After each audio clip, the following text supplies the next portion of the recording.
अस्सलाम वालेकुम students, welcome to one one mentor. और आज बहुत दिनों बाद जो है वो मैं एक वीडियो लेके आई हूँ आपके लिए, जो कि है 10th क्लास के स्टूडेंट्स के लिए ट्रिग्नोमेट्रिक आइडेंटिटीज़ के बारे में। ये हमारी बुक के चैप्टर नंबर 7 की एक्सरसाइज है 7.4। और इसमें 7.4 के question number 1 to question number 6 तक के तमाम क्वेश्चंस को सॉल्व करने के लिए आपको ये तीनों फार्मूलाज जो हैं वो अच्छी तरह याद होने चाहिए। तो इसके लिए जो है वो देखें, सबसे फर्स्ट जो हमारा फार्मूला है ट्रिग्नोमेट्रिक आइडेंटिटीज़ में, cos square theta plus sine square theta is equal to 1। ये कैसा फार्मूला है जिसमें अब ये देखिए, मैंने लिखने का मकसद ये है कि ये तीनों फार्मूलाज पहले तो आपने याद कर लेने हैं, ये आपको फिंगर टिप्स पे याद होने चाहिए। Cos square theta plus sine square theta is equal to 1। अब अगर यहाँ पे स्क्वायर थीटा, इस थीटा की जगह अगर एक्स भी लिखा हुआ हो तो आपने कंफ्यूज नहीं होना, ठीक है। तो फार्मूला में कभी कभी ऐसा होता है कि वो चेंज कर देते हैं, थीटा की जगह एक्स लिख देते हैं क्वेश्चन पेपर में करते हुए, तो आपने कंफ्यूज नहीं होना। First formula cos square theta plus sine square theta is equal to 1। इस फार्मूले से हम कॉस स्क्वायर थीटा की भी वैल्यू निकाल सकते हैं और साइन स्क्वायर थीटा की भी वैल्यू निकाल सकते हैं। कैसे? अब ये देखें, ये वैसे तो ये एक formula, this is one formula, but हम इससे क्या निकाल सकते हैं, कॉस स्क्वायर थीटा की अगर हमने वैल्यू निकालनी है तो हम लिख सकते हैं cos square theta is equal to, यहाँ पे 1 पहले से है तो 1 को हम एज इट इज़ लिखेंगे, और ये साइन स्क्वायर थीटा जो है ये प्लस साइन स्क्वायर थीटा है, इक्वल टू के दूसरी साइड पर ले जाएंगे तो ये हो जाएगा माइनस साइन स्क्वायर थीटा। तो ये एक सेकेंड फार्मूला हमारे पास आ गया। अब एक और फार्मूला इससे क्या निकल सकता है, अब अगर हम साइन स्क्वायर थीटा की वैल्यू निकालें तो वो कैसे निकालेंगे, इसी फार्मूले में साइन स्क्वायर थीटा को हम इधर ही रहने देते हैं और कॉस स्क्वायर थीटा को उठा के हम इक्वल टू के बाद ले जाते हैं। तो sine square theta is equal to 1 minus cos square theta. तो कहने का मतलब ये है कि ये एक फार्मूला है, cos square theta plus sine square theta is equal to 1। इससे हमारे पास 3 फार्मूले निकले, 2 फार्मूले और निकले, एक ये फार्मूला और एक ये फार्मूला। अगर कभी हमें क्वेश्चन सॉल्व कर रहे हो हम, तो अगर हम कॉस स्क्वायर थीटा की वैल्यू निकालनी हो या साइन स्क्वायर थीटा की वैल्यू निकालनी हो, दोनों हम इस फार्मूले को यूज़ करते हुए निकाल सकते हैं। 1 plus tan square theta is equal to secant square theta से हम फार्मूला निकाल सकते हैं, टेन स्क्वायर थीटा की वैल्यू निकाल सकते हैं। कैसे? टेन स्क्वायर थीटा को इधर ही रहने देंगे और इस प्लस 1 को इक्वल टू के दूसरी साइड पे ले जाएंगे तो ये सीकेंड स्क्वायर थीटा -1 हो जाएगा। यानी कि कहीं पे हमें क्वेश्चन में टेन स्क्वायर थीटा की लिखा हुआ हो तो हम उसकी जगह डायरेक्ट सीकेंड स्क्वायर थीटा -1 लगा सकते हैं। एक और फार्मूला जो थर्ड फार्मूला है वो है 1 plus cot square theta is equal to cosecant square theta. अब 1 प्लस कॉट है तो इसका मतलब है हम इससे कॉट स्क्वायर थीटा की वैल्यू निकाल सकते हैं। कॉट स्क्वायर थीटा की वैल्यू कैसे निकलेगी, विच इज़ इक्वल टू, अब इस 1 को हम इक्वल टू के इस साइड पे ले जाएंगे तो ये आ जाएगा कोसिकेंड स्क्वायर थीटा -1। अब हमारे पास इन 3 फार्मूला से ये दूसरा फार्मूला और ये तीसरा फार्मूला, इन तीन फार्मूला से हमारे पास कितने फार्मूला निकले, ये 3, ये चौथा फार्मूला निकला, ये 5वां निकला, ये छठा निकला और ये 7वां निकला। यानी कि इन 3 फार्मूला से हमने 7 फार्मूलाज निकाले हैं। दूसरे लफ्ज़ों में अगर हम सिंप्लीफाई करें तो सिंप्लीफाई करने के लिए आपको ये पता होना चाहिए कि टेन स्क्वायर थीटा किसके इक्वल होता है, टेन स्क्वायर थीटा होता है sine square theta over cos square theta के।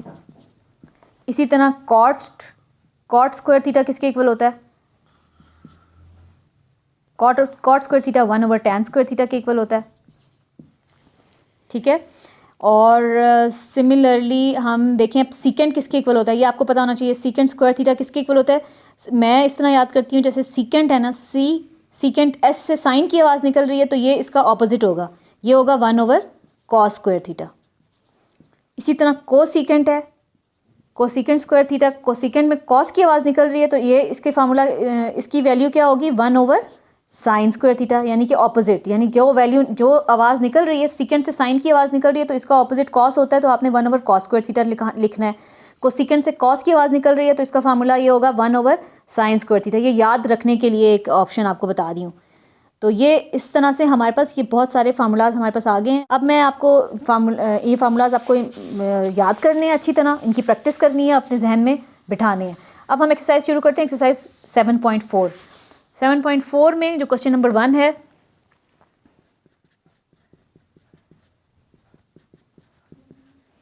जो फर्स्ट क्वेश्चन है वो है साइन स्क्वायर थीटा और sign square x over cos square x. इससे कुछ फ़र्क नहीं पड़ता, एक्स हो या थीटा हो, एक ही बात होती है। अब ये मैंने आपको अभी क्वेश्चन करवाते हुए मैंने आपको बताया कि टेन स्क्वायर थीटा जो होता है वो इक्वल होता है sine square theta over cos square theta के। तो ये याद रखने वाली बात है, तो ये आपको याद होगा। तो हम इसका यहाँ पे सिंस लिख के रीज़न दे के कि क्योंकि tan square theta sin square theta over cos square theta के इक्वल है, तो इसका मतलब है कि ये sin square x over cos square x किसके इक्वल होगा, ये होगा tan स्क्वायर x के।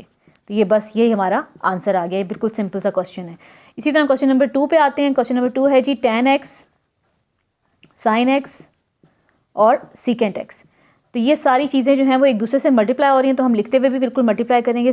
tan x किसके इक्वल होता है, sin x over cos x के साथ मल्टीप्लाई हो रही है, तो हम मल्टीप्लाई का साइन डाल देते हैं, sin x लिख दिया। फिर मल्टीप्लाई हो रहा है secant x, तो secant x होता किसके इक्वल है, होता है secant से मैंने आपको बताया था secant साइन की आवाज़ है तो आप लिखोगे 1 ओवर cos x। ये याद रखने के लिए सिर्फ एक निशानी बता रही हूँ आपको। तो अब ये देखें हमने सारा इस तरह लिखा। अब ये जो ऊपर वाली वैल्यूज़ हैं न्यूमरेटर में जो वैल्यूज़ आएंगी उनको न्यूमरेटर में मल्टीप्लाई कर देंगे और डिनोमिनेटर में डिनोमिनेटर से मल्टीप्लाई कर देंगे। अब sin x और sin x, दो sin x है तो क्या हो जाएगा sin square x over cos x और cos x cos square x। और 1 इसलिए नहीं उसकी कोई वैल्यू है क्योंकि देखें 1 को किसी भी नंबर से मल्टीप्लाई करें 1 मल्टीप्लिकेटिव आइडेंटिटी होती है, तो 1 को किसी भी नंबर से मल्टीप्लाई करें तो आंसर वही नंबर आता है। तो हमने sin x को जब 1 से मल्टीप्लाई किया तो आंसर वही नंबर है।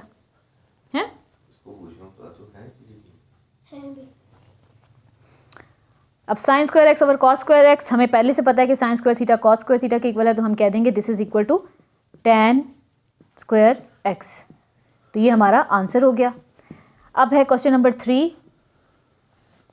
क्वेश्चन नंबर 3 पे देखते हैं क्या है। क्वेश्चन नंबर 3 है जी tan x over secant x।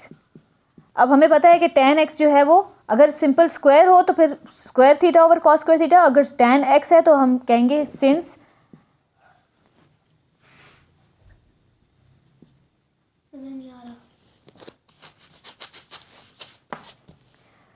हम कहेंगे सिंस tan x किसके इक्वल है sin x over cos x की, तो हम वो यहाँ पे पुट करेंगे।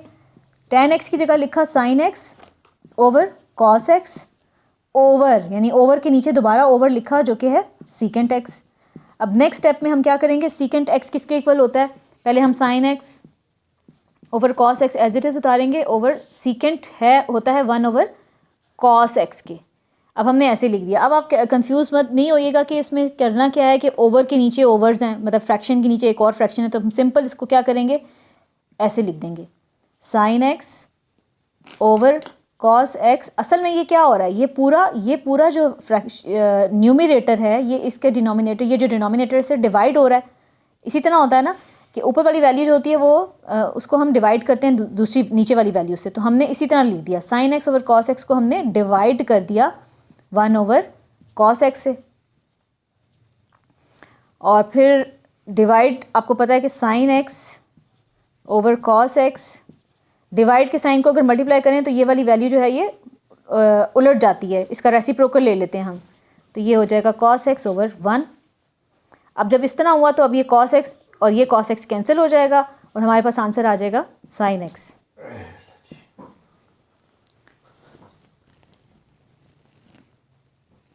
आवाज़ें जा रही है ना, आय अल्लाह अल्लाह क्यों कर रहे हैं। मम्मा माइक पे बहुत ज़्यादा आवाज़ नहीं आती। अच्छा ये हमारा आंसर आ गया। और अब आ रहा है जी, अच्छा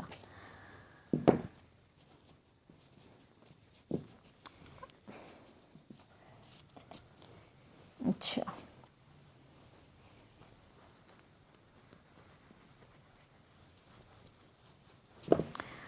क्वेश्चन नंबर 4। क्वेश्चन नंबर 4 में क्या है, 1 माइनस कॉस स्क्वायर एक्स है कि cos square x plus sine square x equal होता है 1 के। और मैंने ये कहा था कि अगर हम साइन स्क्वायर एक्स की वैल्यू निकालें तो वो इक्वल होती है 1 माइनस कॉस स्क्वायर एक्स की। ये देखें अब यहाँ पे 1 माइनस कॉस स्क्वायर एक्स ही लिखा हुआ है, तो ये 1 माइनस कॉस स्क्वायर एक्स है और ये किसके इक्वल है, साइन स्क्वायर एक्स के। तो सिंपल हम कह देंगे, हम ऐसे लिखेंगे फार्मूला साथ, since cos square x plus sine square x 1 के इक्वल होता है तो साइन स्क्वायर एक्स जो है वो 1 माइनस कॉस स्क्वायर एक्स के इक्वल है, तो हम कह देंगे this is equal to sine square x. तो ये हमारा आंसर आ जाएगा। जब आप क्वेश्चन सॉल्व करेंगे तो आप इसमें यहाँ पे ये रीज़न जो मैं दे रही हूँ आपको, इसने आपने साथ देने हैं ताकि जो एग्जामिनर है उसको पता चले कि आपको समझ आई हुई है क्वेश्चन की। क्वेश्चन नंबर 5 है जी, सेकेंड स्क्वायर एक्स माइनस 1। अब सीकेंड स्क्वायर एक्स माइनस वन जो होता है वो किसके इक्वल होता है, मैंने फार्मूलाज में भी आपको बताया, square x plus one is equal to secant square x. अब यहाँ पे हमारे पास क्वेश्चन दिया हुआ है secant square x minus one किसके इक्वल होता है, तो हम सिंपल इस प्लस वन को उठा के इक्वल टू के दूसरी साइड पे लेके जाएंगे तो क्या बन जाएगा वो minus one. Tan square x is equal to secant square x, और इस प्लस वन को इक्वल टू के इधर लेके जाएंगे तो ये हो जाएगा माइनस वन। तो ये क्या बना, ये और ये सेम है, इसका मतलब है कि ये इक्वल होगा टेन स्क्वायर एक्स के। इसी तरह क्वेश्चन नंबर 6 आ जाता है, बहुत सिंपल क्वेश्चन हैं। Sine square x dot dot का मतलब होता है multiply cot square x. Sine square x को एज इट इज़ लिखते हैं और कॉट को देखते हैं कि कॉट किसके इक्वल होता है। कॉट मैंने आपको बताया था कि कॉट होता है, हम यहाँ पे लिखेंगे since cot square x equal to 1 over tan square x, ठीक है। और टैन किसके इक्वल होता है, साथ लिखेंगे आप कि टैन स्क्वायर एक्स किसके इक्वल होता है, sine square x over cos square x के। और जब टैन जो है वो फ्रैक्शन में है, नीचे है, तो जब हम इसको लिखेंगे तो हम क्या लिखेंगे, कॉट स्क्वायर एक्स फिर किसके इक्वल आया, कॉट स्क्वायर एक्स इक्वल आया। अब जब हम 1 ओवर टेन स्क्वायर एक्स की वैल्यू लिखेंगे ना, तो फिर ये टेन स्क्वायर एक्स की जो वैल्यू होगी इसका रेसिप्रोकल आएगा, तो ये आ जाएगा cot square x is equal to cos square x over sine square x. तो ये आ जाएगा यहाँ पे cos square x over sine square x. और इस तरह ये और ये साइन दोनों कैंसिल हो जाएंगे, एक दूसरे को कैंसिल कर देंगे तो हमारे पास आंसर आ जाएगा कॉस स्क्वायर एक्स। तो ये हमारा आंसर हो जाएगा। तो ये सिंपल से एक्सरसाइज 7.4 क्लास 10th के 1 to 6 मैंने आपको सारी प्रॉब्लम्स करवा दी हैं और बहुत सिंपल हैं। एक दफ़ा आप ये जिस तरह मैंने आपको करवाई हैं ये देखेंगे आप, और फिर साथ आप ख़ुद सॉल्व करके देखेंगे तो आपको समझ आएगी कि क्या करना है। तो ये क्वेश्चन सबसे पहले आप प्रैक्टिस करेंगे अच्छी तरह, तो फिर हम नेक्स्ट क्वेश्चन की तरफ जाएंगे। तो आज की वीडियो बस इतनी ही, मिलते हैं नेक्स्ट वीडियो में। अल्लाह हाफिज़।